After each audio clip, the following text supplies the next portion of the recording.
మలబద్ధకం అనేది చాలా సహజము. ఇప్పుడు ఈ కాలంలో ఇంతకుముందు అయితే కేవలం ఒక ఏజ్ దాటిన వాళ్ళకి మలబద్ధకంతో వచ్చేవాళ్ళు.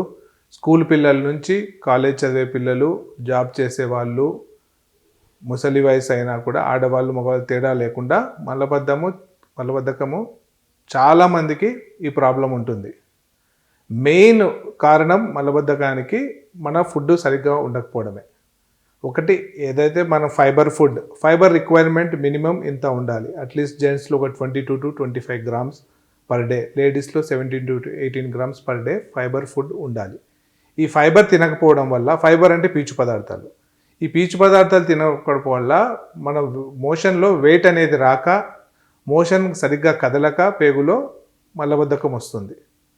లేదా వాటర్ ఇంటేక్ తక్కువ ఉంటుంది. అంటే మినిమం వాటర్ ఇంటేక్ పెద్దవాళ్ళలో 3 లీటర్ల పైన తాగాలి. అట్లీస్ట్ 3 లీటర్లను తాగాలి. వాటర్ తక్కువ తాగడం వల్ల కూడా, ఫైబర్ ఎక్కువ తిన్నా కూడా వాటర్ తక్కువ తాగితే మోషన్ అనేది సరిగ్గా ఫామ్ అవ్వకపోవడము, మోషన్ అతుక్కొని ఉండి కింది వరకు పేగుల ద్వారా కదలిక జరగక మోషన్ బయటికి రాకుండా కూడా మలబద్ధకం రావచ్చు.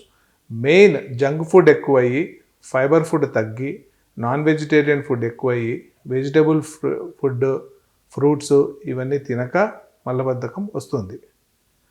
వయసు పడిన వాళ్ళకు, లేడీస్లో అయితే థైరాయిడ్ ప్రాబ్లం కొద్దిగా కామన్ కాబట్టి థైరాయిడ్ ప్రాబ్లం ఉన్నా కూడా మలబద్ధకం వస్తుంది.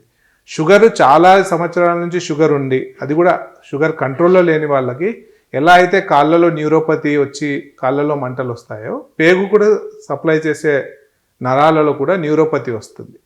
దానివల్ల కూడా పేగుల కదలిక తగ్గి మలబద్ధకం వస్తుంది.